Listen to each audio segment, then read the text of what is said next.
মাঘী পূর্ণিমা যে তিথি আমাদের হিন্দু ধর্মে অত্যন্ত পবিত্র ও অত্যন্ত গুরুত্বপূর্ণ একটি দিন বলে মনে করা হয়ে থাকে। বন্ধুরা, এই দিন মা লক্ষ্মী এবং ভগবান বিষ্ণুদেবের পূজা আরাধনা করার নিয়ম নীতি রয়েছে।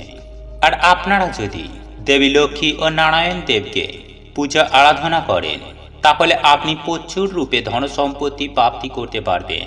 এবং একই সঙ্গে আমি আপনাদের এটাও জানিয়ে দেব যে এই পূর্ণিমা তিথি চলাকালীন সময়ের মধ্যে এই 5টি খাবার ভুলেও গ্রহণ করবেন না। আর আপনি যদি এই 5টি খাবারের মধ্যে একটিও ভুলবশত গ্রহণ করে ফেলেন, তাহলে আপনার জীবনে নেমে আসতে পারে চরম ভয়ঙ্কর বিপত্তি এবং সে কারণে আপনার জীবন ছারখার হয়ে যাবে। তাই এই প্রসঙ্গে বিস্তারিত জানার আগে আপনাদের বলে রাখি, আপনি যদি আমাদের চ্যানেলে নতুন হয়ে থাকেন তাহলে চ্যানেলটি অবশ্যই সাবস্ক্রাইব করুন এবং পাশে থাকা নোটিফিকেশন বেল আইকনটি ক্লিক করুন, কারণ আমি বিভিন্ন প্রকার তন্ত্রমন্ত্র, বশীকরণ, টোটকা, বাস্তু টিপস, জ্যোতিষশাস্ত্র, পুজো আরাধনা এবং ব্ল্যাক ম্যাজিক করা নিয়ে নিত্য নতুন ভিডিও আপলোড করে থাকি, যা প্রয়োগ করার মাধ্যমে আপনার জীবনে থাকা সকল প্রকার সমস্যার সমাধান করতে পারবেন। চলুন এইবার মূল আলোচনায় প্রবেশ করা যাক। তবে মূল আলোচনায় প্রবেশ করার আগে আপনারা যদি মা লক্ষ্মীর কৃপা পেতে চান, তাহলে জয় মা লক্ষ্মীর জয় লিখে কমেন্ট অবশ্যই করবেন। বন্ধুরা, এই পবিত্র মাঘী পূর্ণিমার দিন সন্ধ্যার পর মা লক্ষ্মীর পূজা আরাধনা করুন এবং মায়ের কাছে আপনার সমস্ত মনোবাসনা, মনস্কামনা জানান। হাতে নাতে আপনি কিন্তু রেজাল্ট পাবেন। বন্ধুরা, এই দিনটি বৌদ্ধ ধর্মাবলম্বী প্রত্যেক ব্যক্তির জন্য এই দিনটি অত্যন্ত গুরুত্বপূর্ণ। বন্ধুরা, হিন্দু সনাতন ধর্মে এই মাঘী পূর্ণিমা দিনটি অত্যন্ত পবিত্র বলে মনে করা হয়ে থাকে এবং এই দিনটির একটি আলাদা গুরুত্ব ও মাহাত্ম্য দেওয়া হয়। বন্ধুরা, যদি কোনো ব্যক্তি নদীতে বা গঙ্গা জলে স্নান করেন, তাহলে তার সমস্ত মনস্কামনা পূর্ণ হয় বলে মনে করা হয়। বন্ধুরা, এই পবিত্র মাঘী পূর্ণিমার দিনের কিছু মাহাত্ম্য রয়েছে, আর এই মাহাত্ম্য কথাটা আমি আপনাদের সবার প্রথমেই জানিয়ে রাখি। বন্ধুরা, অতি প্রাচীনকালে কান্তিকা নামক এক নগরীতে এক দরিদ্র ব্রাহ্মণ বসবাস করতেন। সেই ব্রাহ্মণ এবং তার পত্নী ছিলেন সন্তানহীন। ব্রাহ্মণ এবং তার পত্নীর দুঃখ কষ্ট বলতে কিছুই ছিল না, শুধুমাত্র সন্তানহীন হওয়ার কারণে তাদের মন সদা সর্বদাই ব্যাকুল থাকত এবং তারা তেন গুমড়ে গুমড়ে। বন্ধুরা, ব্রাহ্মণ ভিক্ষা করতে বিভিন্ন গ্রামে যেতেন এবং ভিক্ষা নিয়ে গৃহে আসতেন। একদা একদিন ভিক্ষা গ্রহণ করতে করতে এক গ্রামের বাড়িতে গিয়ে পৌঁছান এবং সেই বাড়িতে তিনি ভিক্ষা চান। গৃহের কর্তা ব্রাহ্মণ সন্তানহীন হওয়ার কারণে, অর্থাৎ সন্তান না থাকার কারণে তাকে ভিক্ষা দিতে নিষেধাজ্ঞা জানান এবং তাকে সেই গৃহ থেকে ফিরিয়ে দেন। তবে তিনি একটি উপায় বা ক্রিয়ার কথা ব্রাহ্মণকে বলেন, যার কারণে তিনি নিঃসন্তান থেকে সন্তান পেতে পারেন। আর তিনি যে উপায় বা ক্রিয়াটির কথা বলেছিলেন সেটি হলো, মা কালিকার পূজা পার্বণ করুন এবং মা কালিকার কাছে উপবাস প্রার্থনা করুন। তার উপবাস প্রার্থনা নিয়ে তার কাছে বিভিন্ন রকমের মনস্কামনা চান, সন্তান লাভের বর চেয়ে নিন। এই উপায়ে ব্রাহ্মণ এবং তার পত্নী দুজনেই খুব শ্রদ্ধার সাথে এটি করতে শুরু করেন। হ্যাঁ বন্ধুরা, মা কালিকার পুজো আরাধনা করার সাথে সাথে মা কালিকা তাদের ওপর প্রসন্ন হয়ে সন্তান লাভের বর দেন সেই ব্রাহ্মণকে। এবং সেই দিনটি ছিল এই মাঘী পূর্ণিমা তিথি। আর এ কারণেই এই মাঘী পূর্ণিমা আরো বেশি গুরুত্ব লাভ করেছে।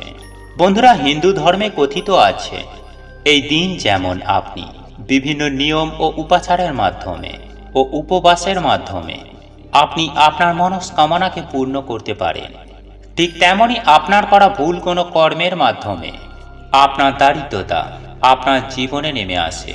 আর এ কারণেই আপনার উন্নতি কখনোই হবে না, আপনার জীবন একেবারে ধ্বংস হয়ে যেতে পারে। যাই হোক বন্ধুরা, আপনারা এই মাঘী পূর্ণিমা তিথি চলাকালীন সময়ের মধ্যে যে খাবারগুলি আপনারা মুখে তুলবেন না, তাদের মধ্যে সর্বপ্রথম এক্ষেত্রে আমি সবার প্রথমেই বলবো বেগুনের কথা। হ্যাঁ বন্ধুরা, এই দুদিন আপনারা বেগুন ভুল করেও খাবেন না। আর আপনি যদি এই বেগুন গ্রহণ করেন তাহলে আপনার সংসারে নেমে আসবে বিভিন্ন রকমের কলহ অশান্তি। এবং বন্ধুরা, এই দিন অতি অবশ্যই এই দিন নিরামিষ আহার গ্রহণ করতে হবে।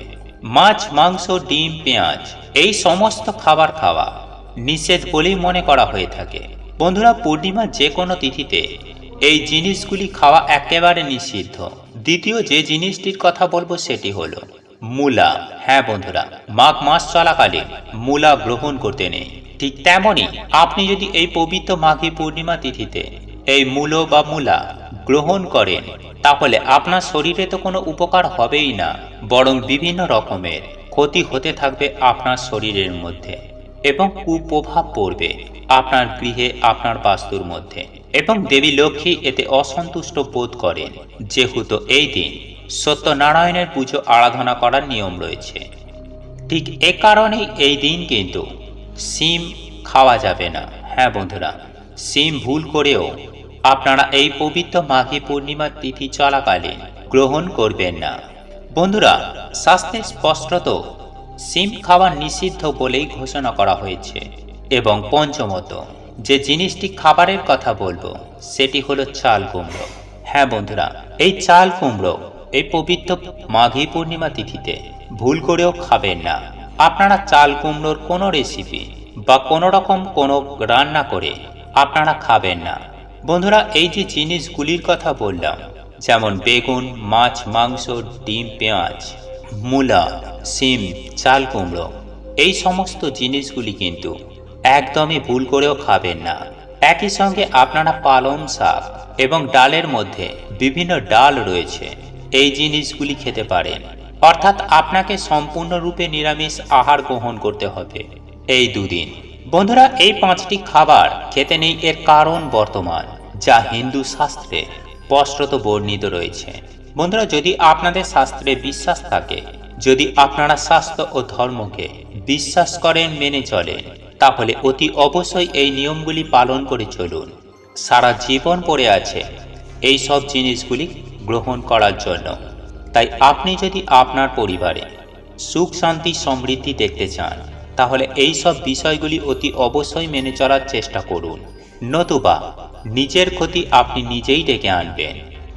বন্ধুরা, আপনাদের এই ভিডিওটি যদি পছন্দ হয়ে থাকে তাহলে ভিডিওটি লাইক করুন, কমেন্ট করুন এবং বন্ধুদের সাথে শেয়ার অবশ্যই করুন। মনে রাখবেন, আপনার একটি শেয়ার অনেক মানুষকে উপকৃত করতে পারে। এবং আপনি যদি নতুন হয়ে থাকেন তাহলে চ্যানেলটি অবশ্যই সাবস্ক্রাইব করবেন এবং পাশে থাকা নোটিফিকেশন বেল আইকনটি ক্লিক করবেন, এইরূপ নিত্য নতুন ভিডিও সবার আগে দেখার জন্য। ঈশ্বর আপনার মঙ্গল করুক। আপনি সুস্থ থাকুন, ভালো থাকুন।